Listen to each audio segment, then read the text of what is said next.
Okay, I think I am live. I just want to test out my audio. I don't know if it's working 100%, so let me check. Uh, can't hear. Okay, it looks like I am live, but I'm not sure if. Okay, yep, it seems like the audio's all right.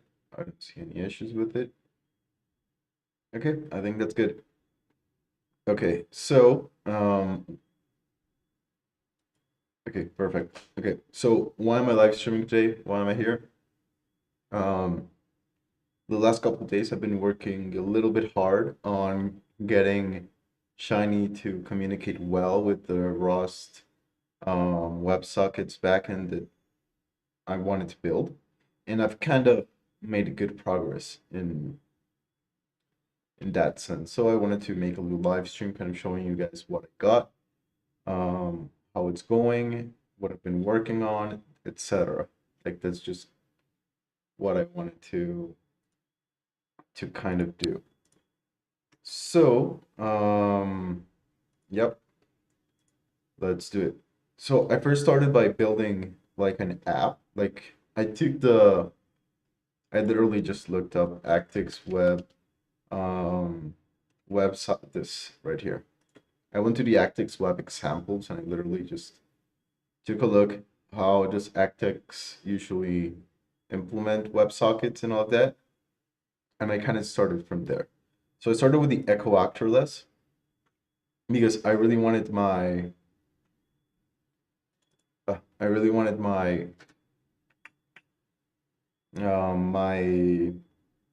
my sessions to be like independent. So an Echo server was kind of like the best way to start.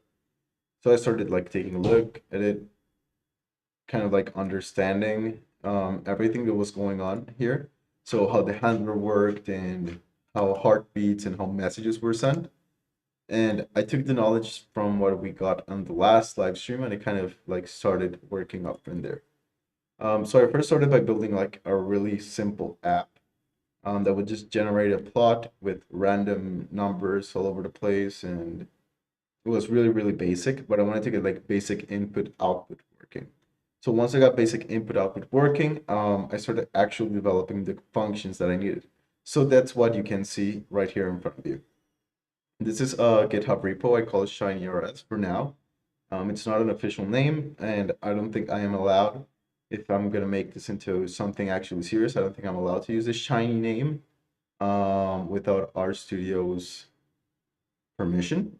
So this is just really temporary. It's not production ready, and it's just something I'm using so that like people can, okay, this is based off Shiny, but this is not in any way associated with RStudio. So as you can see here, this is the crate. It's has right now two modules. It's lib and UI.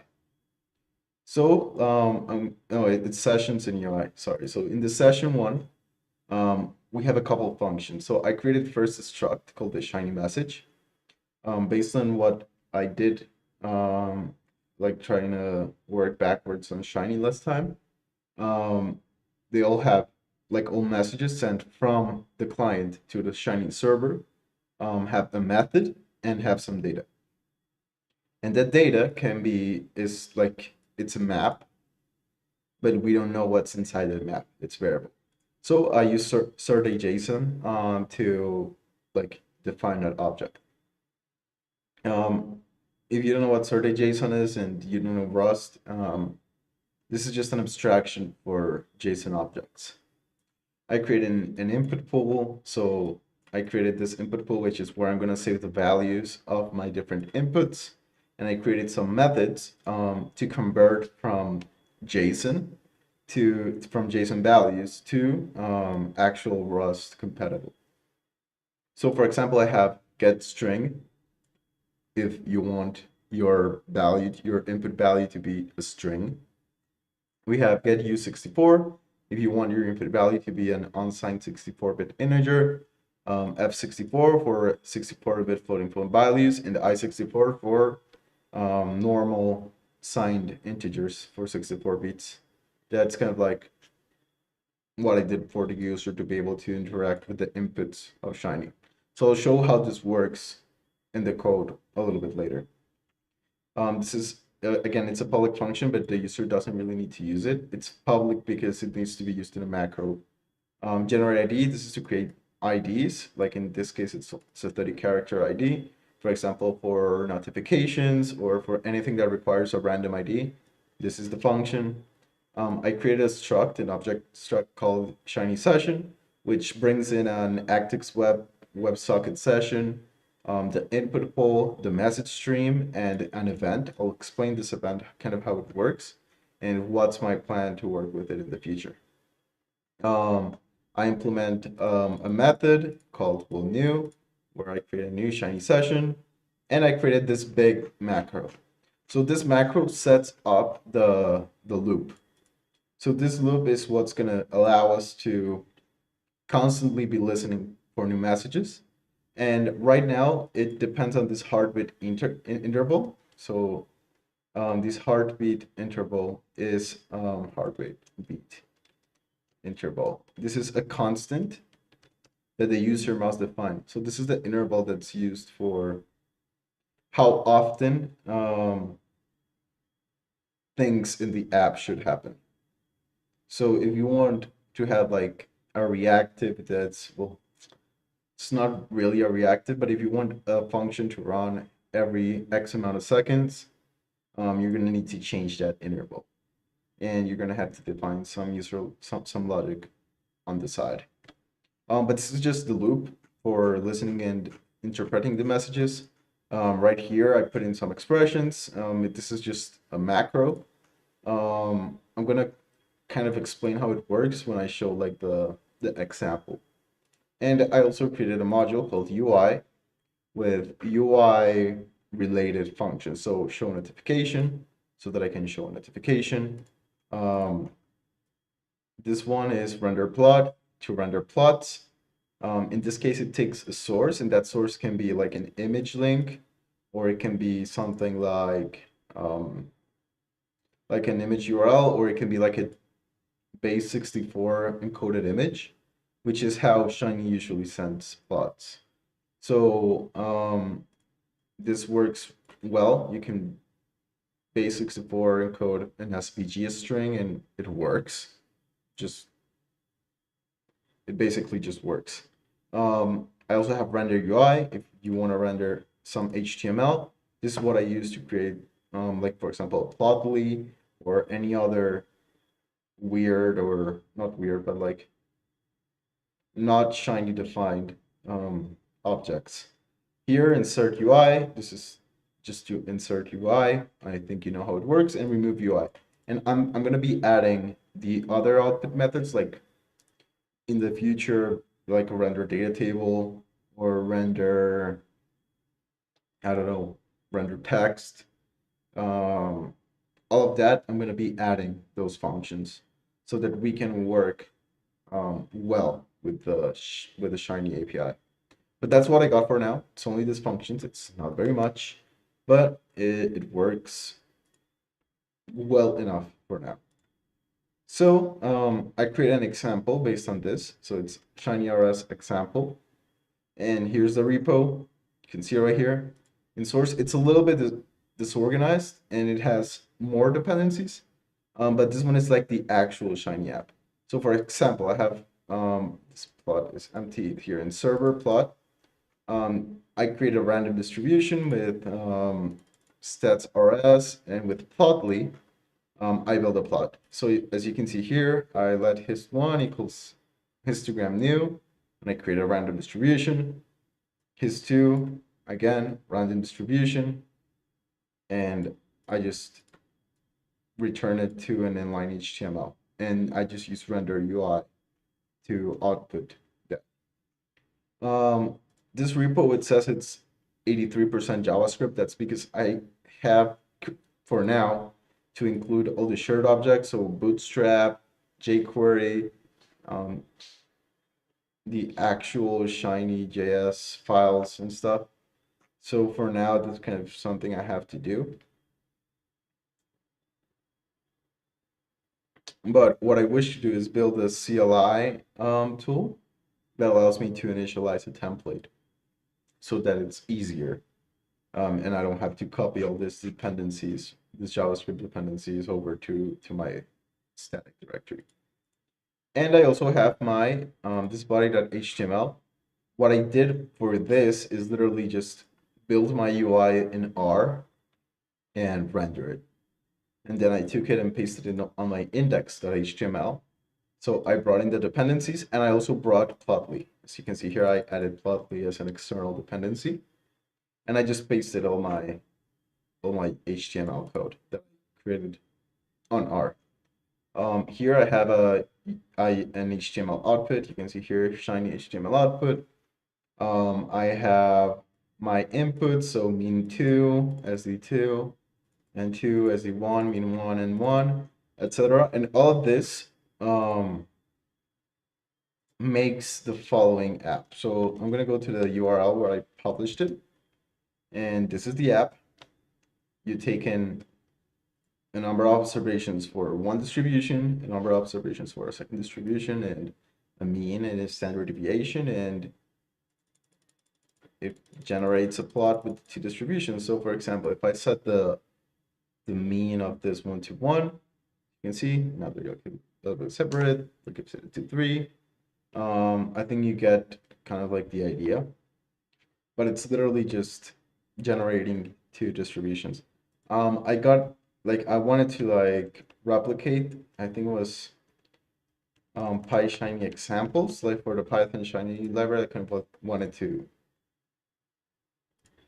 examples. Which one was it? Inputs, outputs, maybe plot output. I don't think so. No. Dynamic inserting UI featured. I don't remember which one was it, but it was an example, I think. Coefficients. No, I don't think it's any of these ones. But just like it was one, like it was an example. Which one was it? I don't quite remember. Maybe it's not on examples, but on gallery. Yeah, this one. So what I did was try to replicate this app, which I think I did successfully. Let it load.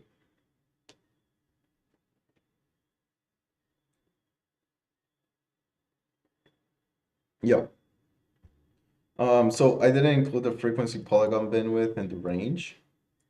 I could have, and I think we could do it right now. But we can do that like later on. But nope, this is pretty much what I tried to replicate. And I think I did a pretty good job with it. I forgot to add like syntax output, but again, I could add like I want to add those features soon enough. So now I'm gonna go into actually showing you the server. So in source, in main, there's still some boilerplate for actics that you need to add, but it's not much. It's just declaring the server handshake that initiates the WebSockets, and it spawns a server. And then I just assign that server to a URL, which is /websocket/, and I just expose my static files. That's all I do. It's just some boilerplate. And in the server, or here I have the actual server logic.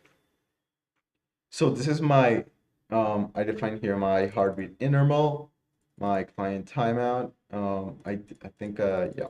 So 10 seconds and 5 seconds for the heartbeat. And I install some mods, which is plot, which is what actually generates my plotly, and dist, which I don't really need dist here. This is, yeah, I don't really need it. Sort JSON and other stuff. So my reactive function, this is basically what makes the whole app work every time an input gets changed.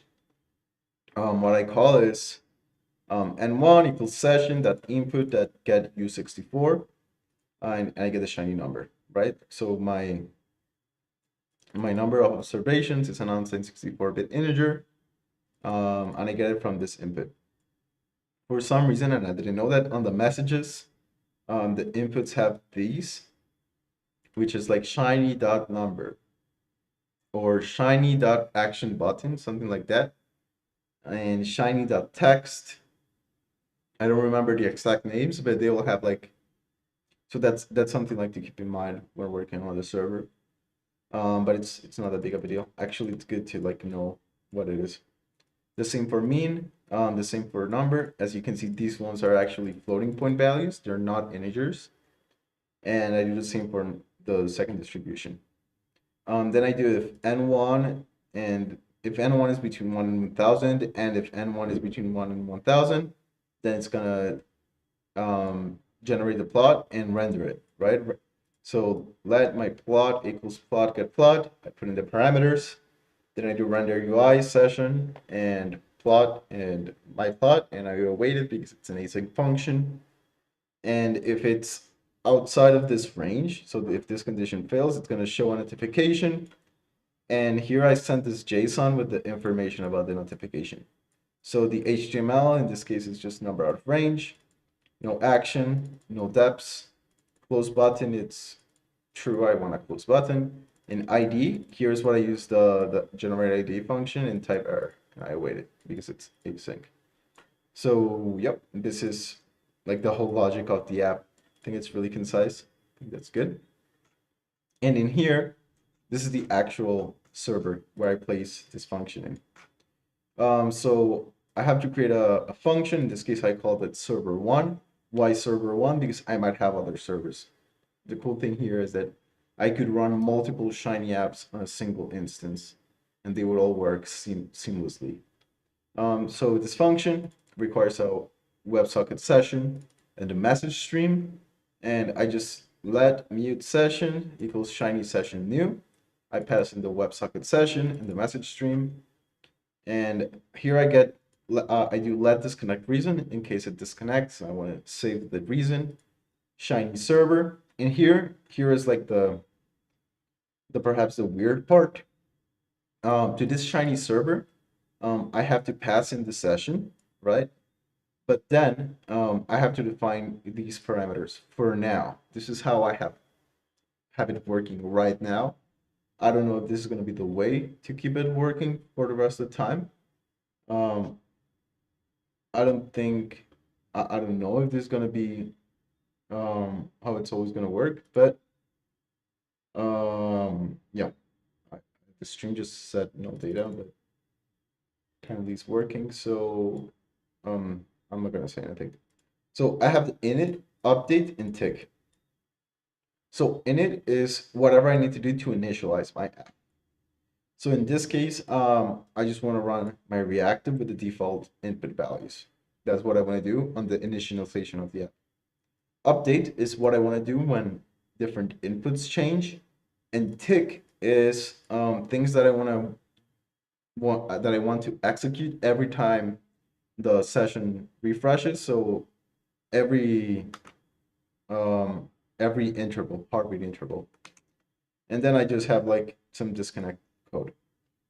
So as you can see here, on initialization, I run my reactive function, and on update, I run my reactive function. So you might be wondering, okay, here it's working to react to every single input, right? Because here I only have 6 inputs, and I wanted to react to every single one of them. But what if we wanted to add a button that allows me to, how would you say that? That allows me to click it, and only when I click it, it would actually execute. So let's do that. Here I'm gonna open up my terminal. I'm gonna cd projects personal shiny rs example. Okay. Here on my NeoBIM session, I'm gonna go to my server.rs. Oh no, first I'm gonna go to my index.html. I'm gonna edit it directly on HTML because I don't feel like opening up R and doing my UI in R. But again, you have all the liberty to do this in whatever you want it, right? So I'm gonna go right here, gonna put here, right here. So here I think I would have to put button, and I actually do not remember. So build your full UI in HTML Shiny. I always have to look up that documentation. So for a button,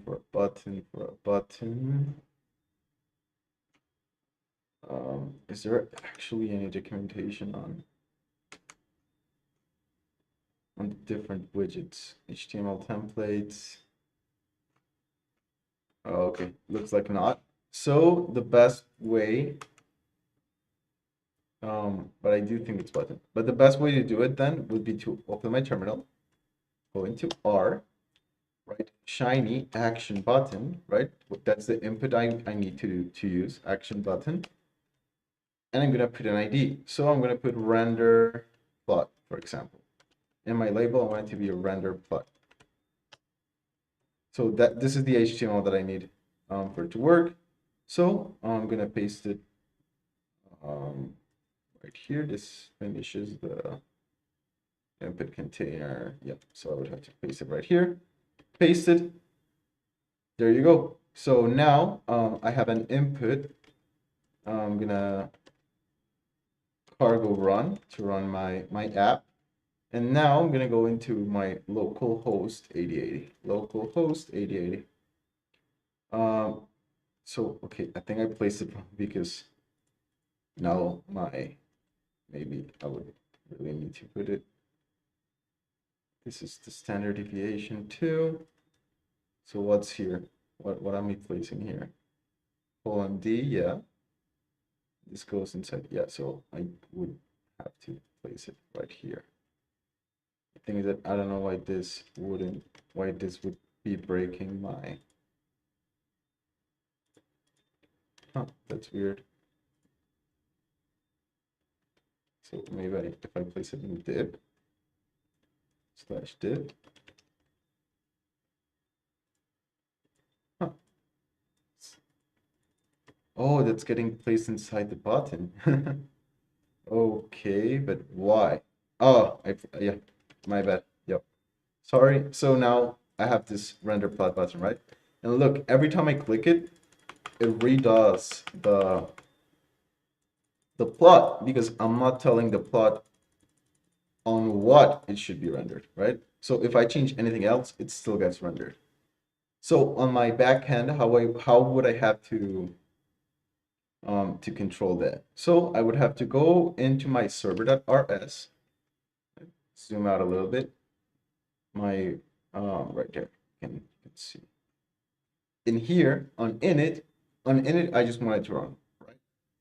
I really don't care on the initialization that the user clicks the button, but on my updates, I do want the user to have to click the button. So I can just gonna do a little print here, print ln, right? And I'm gonna print session. So session is my session right here, my Shiny session. Session dot, and I think it's called event. And I'm gonna place a comma here. So this is gonna print the session the event that's triggering this update. So it should be building, command build. There you go. Generate 2 warnings, but it doesn't matter. So now if I click it, as you can see here, it says that my event was render plot shiny.action. So what can I do? I can do if session.event equals render plot.shiny.action. And that's render plot colon like that. And I don't need to place the parentheses, my bad. There you go. I can remove this. So now it's only gonna render whenever I build. Whenever I click my button. So you see I can change this value, whatever, but it won't be effective until I click this render button. And I could change here my index.html to make it a little bit prettier. Instead of button default, I'm going to make it button primary. Again, it's not obligatory to use Bootstrap. It's just that's what Shiny uses by default. I'm going to put here an HR. I can have like a, there you go. That still looks ugly. If I put a VR here, that'd be all right. Yeah, this looks bad. Maybe if I place it inside this div. I don't want to have to mess around with CSS. Okay, that looks good. So now I have to click this render button for it to trigger. And now you can see it's working all right, right? It's only gonna trigger when I render when I click that. So that's that's the event. That's what I mean by event. What's triggering this update? So let me go back to my server.rs. This is all I had to do for that to make it work. I could also add, for example, other conditions, right? So I could add if session.event is equal to, or I could also put it inside like an array, like if it's any of those, so it contains, I think it's the function. So I could do something like that. So if I want n1 shiny number or n2, etc., I could make it so it works like that. So this is kind of how my quote unquote reactivity is working. Okay, I could also pass this condition onto my function. I could do here if session.event is equal to render plot shiny action and place this whole block of code inside of there. I could also do that. And now I could leave it like this and it would work. It would compile and work exactly the same. It's here I'm tracing. As you can see, it works exactly the same. The only difference here, and that was my bad, it wouldn't work exactly the same, is because where is it? Because the init, right? So the init just runs every time. And when the app starts, but since this now requires the event to be specifically this, it won't run on the initialization of the app. So I actually would rather it be like this and this. I prefer this. Okay, we could also like do some cool stuff. For example, if we wanted to have these two distributions to be, for example, what we say, like calculated independently. So if I change one, I don't want it to rerun the sampling of the other one. We could do that. I have to go now into the logic that builds the plot. I'm gonna make my face a bit smaller. There you go. So I'm gonna go into my plot file, and it's the other one plot here. So in here I built my two plots separately. No, I built my two plots inside the same function, but I could change this getPlot function into two functions. I could make this work with this one and make this be a vector of f64.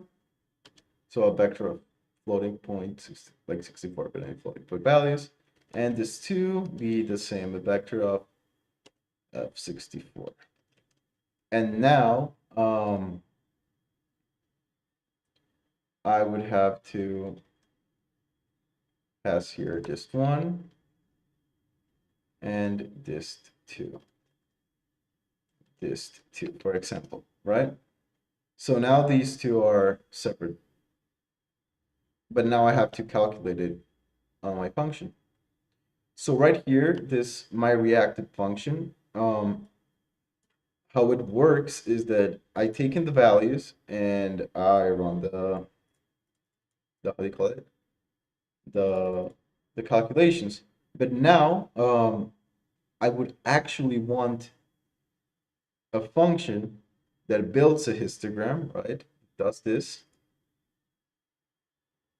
Or no, well, builds a distribution, saves it somewhere, and it would have to separately build the things. So let's do that. Let's make a Shiny app that does it like that. So what I could do is outside the Shiny server, it's still in the same session, but it's outside the Shiny server. That's because I don't want it to run every single time. So I could do here a let mute distributions or dists. Let's call it dists. And let this be what would that be? Can you make a vector of vectors? It could be a declare an array. Forgot. Declare an array in Rust with the specific. Can you do an array of vectors? My guess is you could. So let's try it. So here, this would be the back 64 and size 2. Can I do that? And this would be well, parsing type mutable dist. What's wrong with it? Am I doing this correctly? All right, it is a semicolon.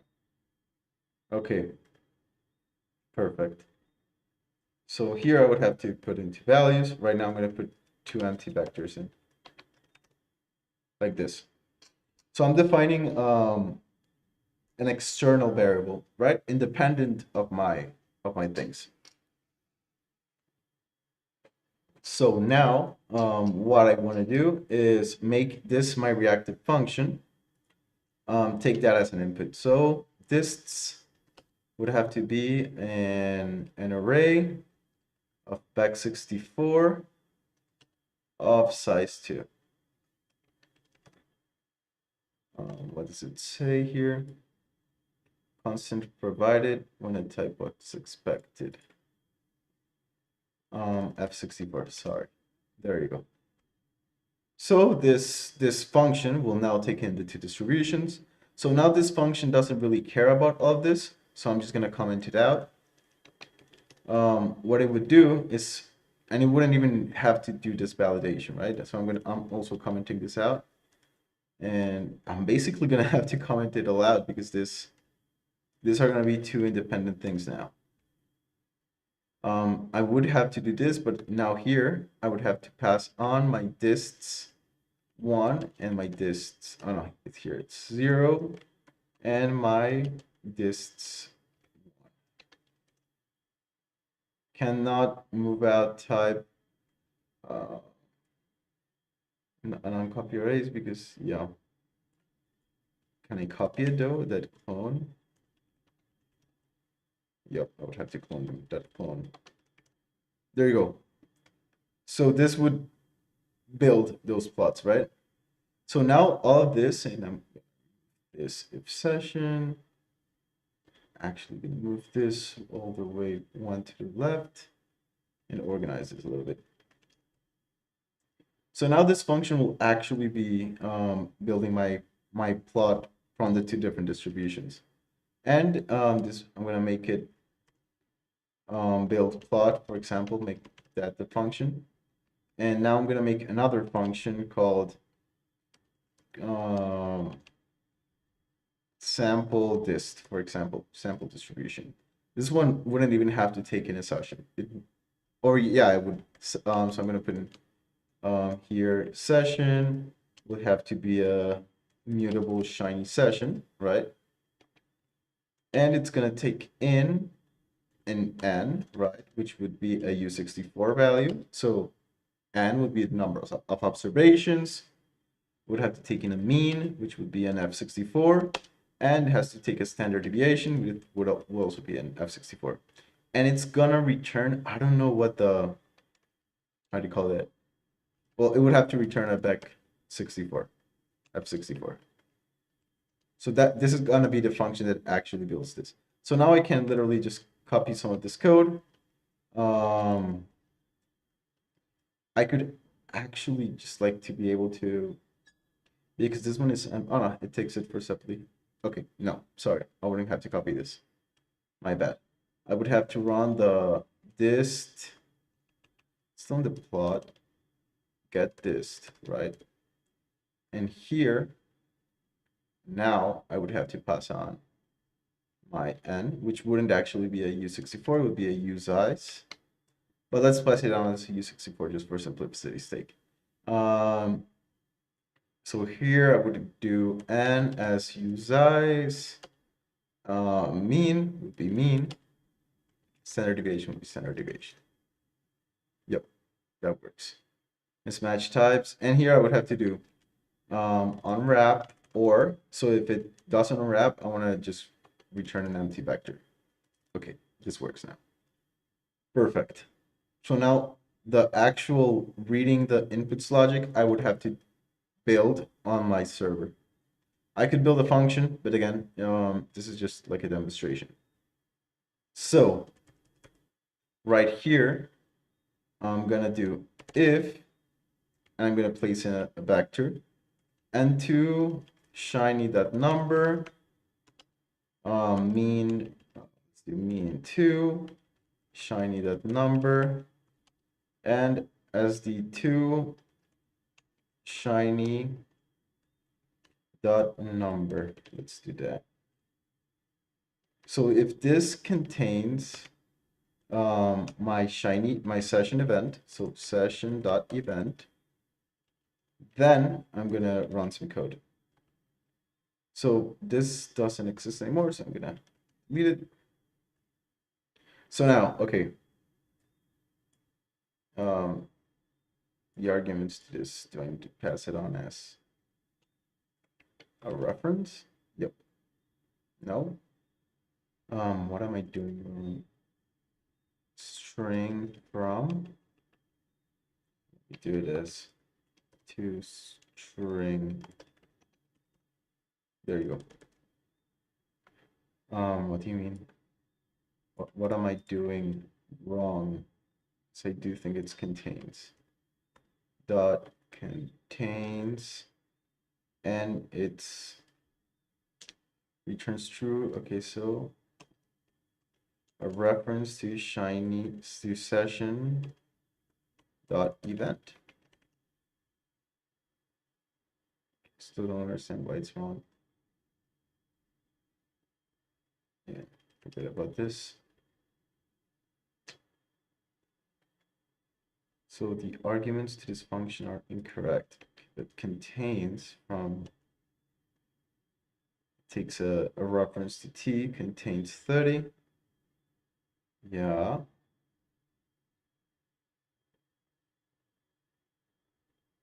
If you don't have at t, but some other value, you can compare with 1. For example, string implements partial. Okay, yeah, but that's not.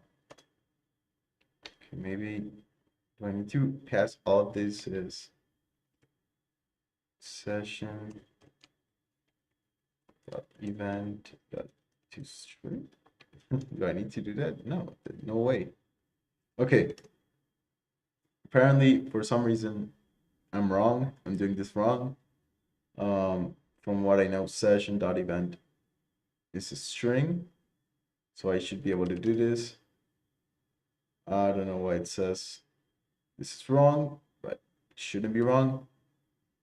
So let's not care. It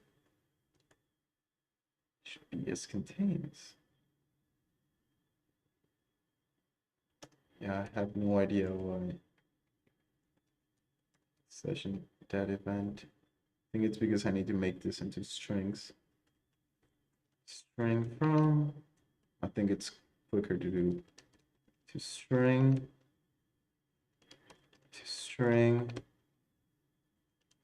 and to string.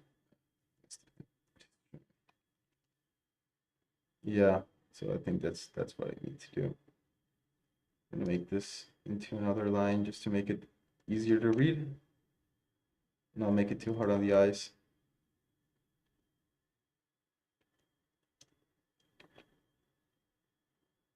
Yeah, let's do it like this and put this.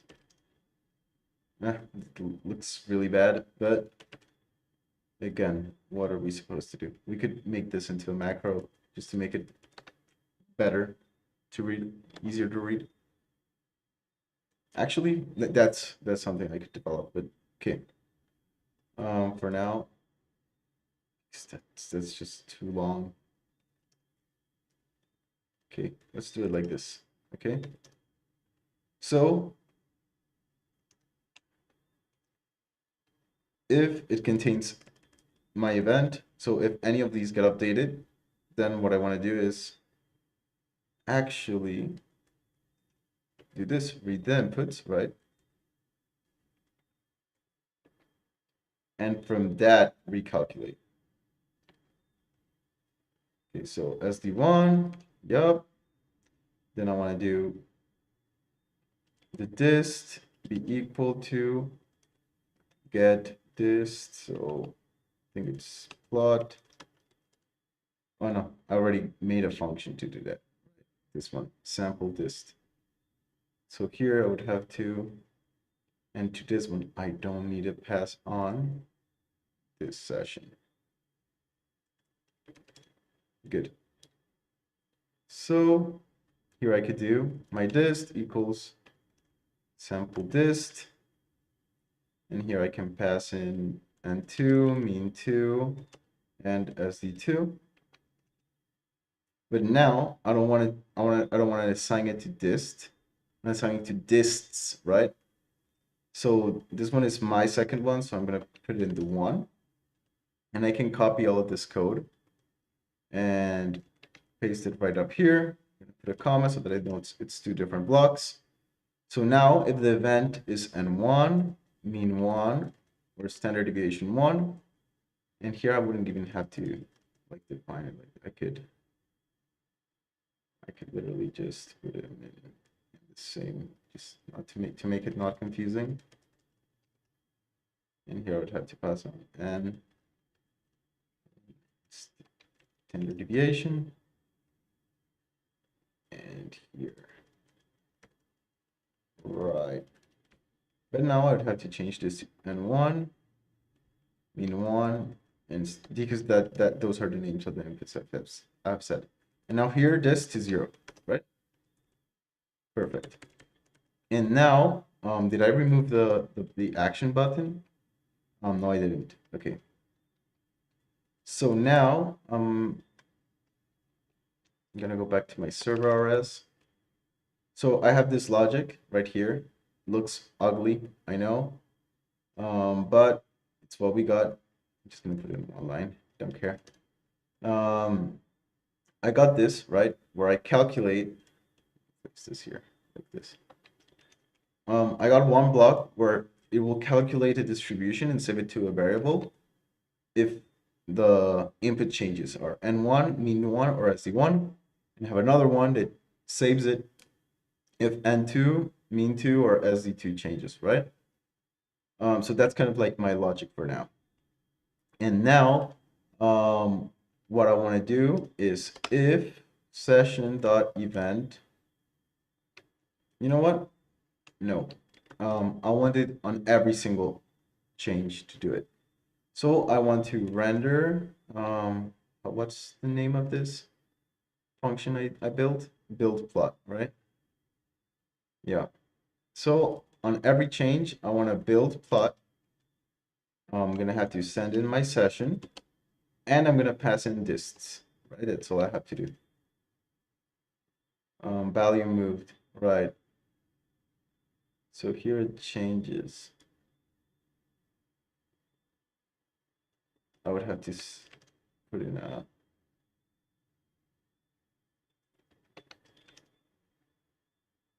the size of values of type F64 cannot be known at compilation time. Yeah, I know that. But that's why. Okay, so pass in here back64. Okay, so yeah, so since the size of the values of type F64 cannot be known at compilation time, that's what I wanted to know about arrays. So maybe if it would be easier if I pass in a vector of vectors. Sure. I think that's data structure that will allow me to do this. So if I pass in a vector of F64 vectors, so just a 2D data frame, quote unquote, like this. Can I do this? Back. Perfect, that works. And now I shouldn't need this borrow of moved value borrowed here after move. Yeah, so here it gets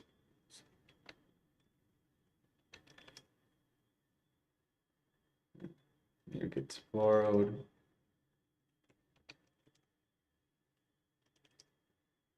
So I'm gonna clone it right here, dot clone.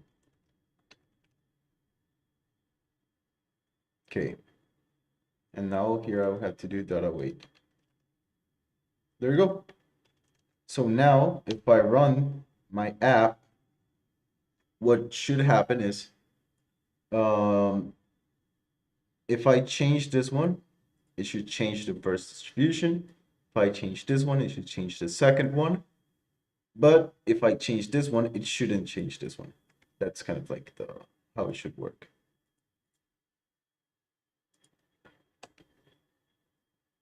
Okay, so I have 0.1, right? 0.1. So let's see. This one has 47, add 0. So now if I change this one, yep, you see the orange one stays. It doesn't change. Here did it change? No, just that the bins are different now. But if I go back to 0.1, it should still be at 47. Yep. I can move this one, right? The values won't change. As you can see here, still at 47. Works. They're now separate. They're now independent. I'm gonna remove the button in index.html. I'm gonna remove this button. I don't think it's doing anything for anyone. Yep. So there you go. Now I actually wanted on initialization to build something. So I want to create an initial, what do you call it? An initial distribution, an initial thingy. So let's do that. Let's go back to server RS so that our app doesn't start with everything clear. Let's do it. So we can literally just do this. This 0 equals this. This 1 equals this. I'm gonna put this all inside a single expression. And now here it's gonna give me an error, of course. But I can do session dot input dot. I'm gonna do it in here. I could write in the initial values directly, but I'm gonna copy this too. Now right here I would just have to this. Put a comma instead of this. I could literally just copy this, paste it right here. So again, this is for initialization, right? You could see when I started the app right here, it's empty. So I'm setting up what I want it to do on the initial load. So here, mean 2, standard deviation 2, and then I wanted to build a plot. So I'm gonna copy this one. Again, you can see the differences right here. So on initialization, I wanted to run this over the initial values of the inputs, right? On the updates, I want this only to change when these inputs get updated. So yeah, I think that's the main difference.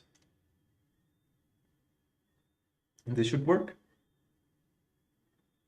It's getting compiled. There you go. And now I should have an initial plot, right? And now I should be able to move this one, for example, without it affecting the values of the other. If I go back to 0, let me take a value. You can see here, 44. If I move it 1, it's still 44. Should still be 44. Yep, the values don't change. So yeah, works quickly, works fast, works. I don't know if this is again, the way I'm gonna keep like the logic working. Again, all of these I could put into some cool, not cool, but like into some macro so that I could like bind stuff and make it easier to work with it. But for now, this works, no problem. And again, I could put this, for example, behind an action button. I could here, for example, show a notification. I could add show notification. I would have to pass in the session, and I would have here to pass in the information, which I don't remember the API quite well. For example, here, let me just copy. I'm gonna copy this, but I'm not gonna put it. Oh, I removed the how do you call that? The validation parameters. That's probably something I should add again. So let's see. Let me remove this again. This, there you go. And let me, oh, yeah, remove all this. So I'm going to show a notification, right? Notification takes in my session. I would have to mute session. So here I'm going to say distribution 1 was sampled, for example. And I don't want it to be type error, but type normal or message, I think it's what it's called. Okay, let me copy this and I'll put it right here, for example. And here I wanted to say distribution 2 was sampled. Should be able to build it.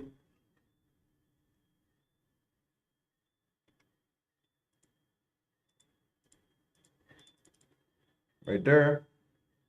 You can see distribution 1 was sampled.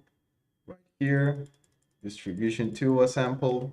I could also not use generated ID, but set like dist to notification to give it a specific ID so that I don't have to, so that it doesn't show it over and over and over and over again. And here I would have to put distribution 1. So now it should only show 1 at a time. Did it build? Build, there you go. So now it's only going to show this, and when I do this, distribution 1, the other one's going to fade out, so it works. So yeah, I think that's kind of like all I want to show. Like kind of how everything's working right now. There's a bunch of stuff I could build, modules. There's a bunch of important features that I haven't created. For example, being able to create some REST APIs for a session, for things like select types inputs and other server-side rendered stuff. But that's something that we can work on. File uploads is also something that I need to read about because I'm not quite sure how browsers handle uploading files yet. So I need to get that kind of, I have to understand that and then build upon it. Um, but yeah, I think that's pretty much it. I don't know if there's anything else I need to show you. Again, this is Plotly. Building the plot was super easy, as you can see here. It's literally super easy. Couldn't have an easier. And I got like this, the activity 50. Right now, yeah, like right there, that's the thing. I didn't set a limit. Here's 1,000, it's 10,000. So okay, let's set a limit, right? So I could, again, because so that I don't have to repeat that much code, I could, let me copy this notification. Let me create a function. Function, validate range.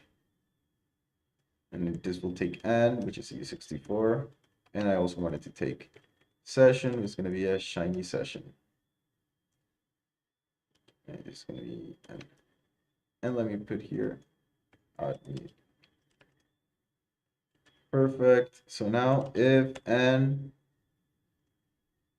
okay, if n is smaller, is greater than 10,000, let's put it 10,000.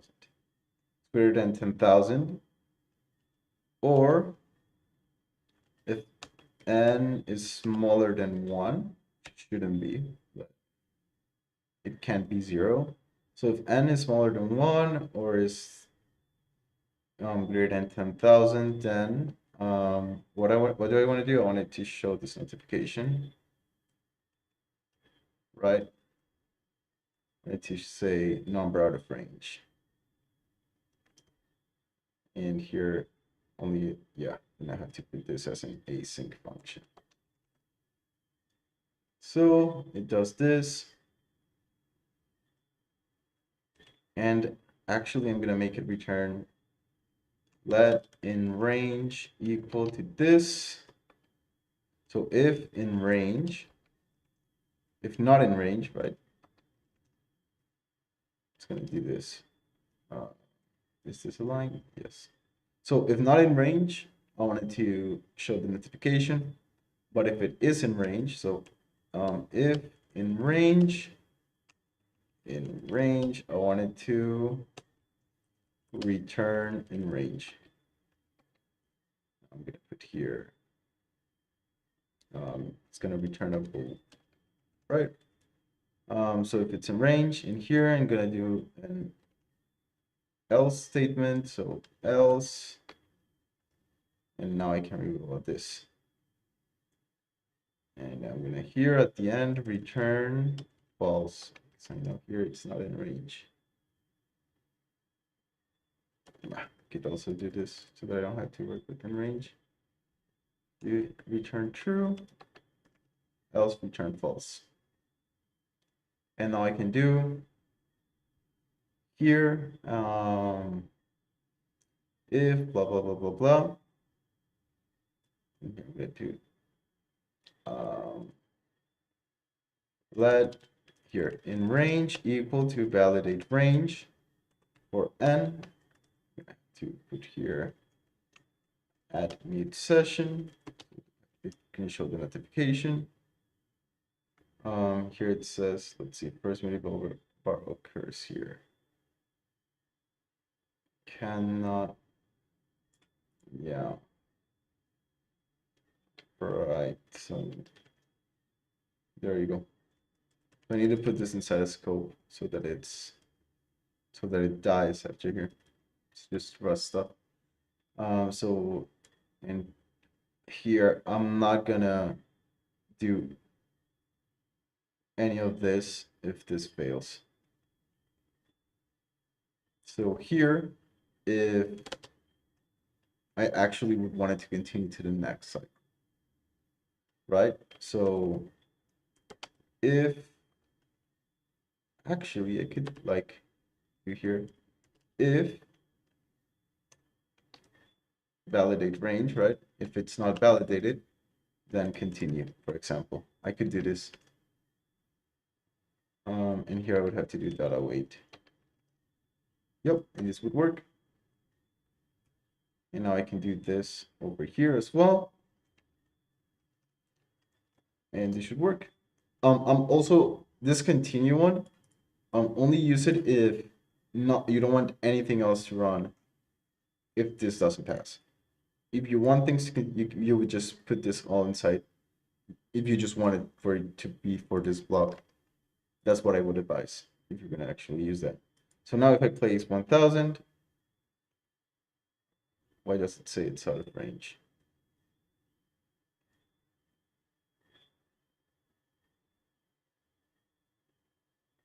Okay, let's see. So, okay, I think I made a mistake. So if n is smaller than 10,000, oh, I put greater than, I'm stupid. Smaller than, and if it's greater than 1. Okay, yeah, my mistake. My bad.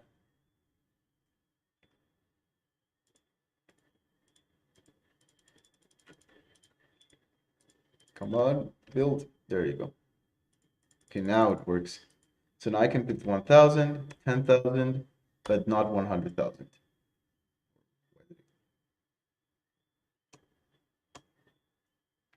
Shouldn't have gone to 1, 2.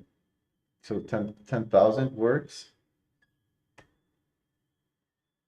100,000 also works, which shouldn't happen, right? So n is smaller than 10,000 and not or. Okay. That's stupid me. Let's do it. Build, come on.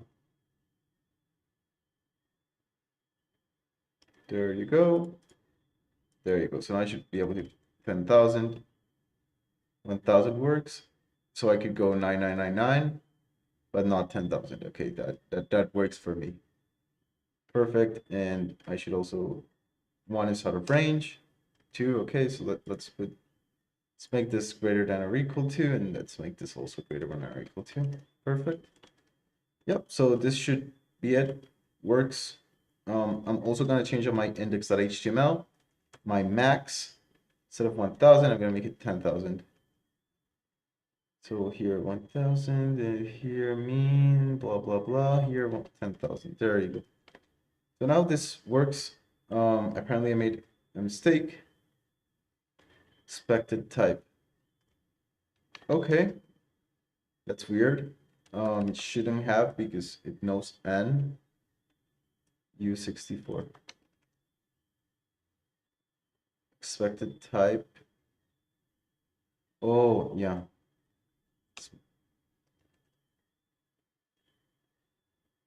Yeah, that's how it works, right? Yeah. I just did that wrong. But now, there you go. Now I can put in 10,000, no problems. But not 100,000. There you go. Works like a charm. Again, this is a very simple app. There's still a bunch of boilerplate, well, not boilerplate, but stuff I need to do manually. For example, of this and the required like this, and it's still very experimental. But what I want to show is that it works. Works without a problem. That's all I wanted to show. So that's gonna be it. That's all for this video. Again, the repositories are in the description. You can see right here, this is the ShinyRS. If you want to contribute, that would be really cool. Really, really cool. I would love to see this grow and like be able to build some really cool high performance Shiny apps, which is something that I really haven't seen.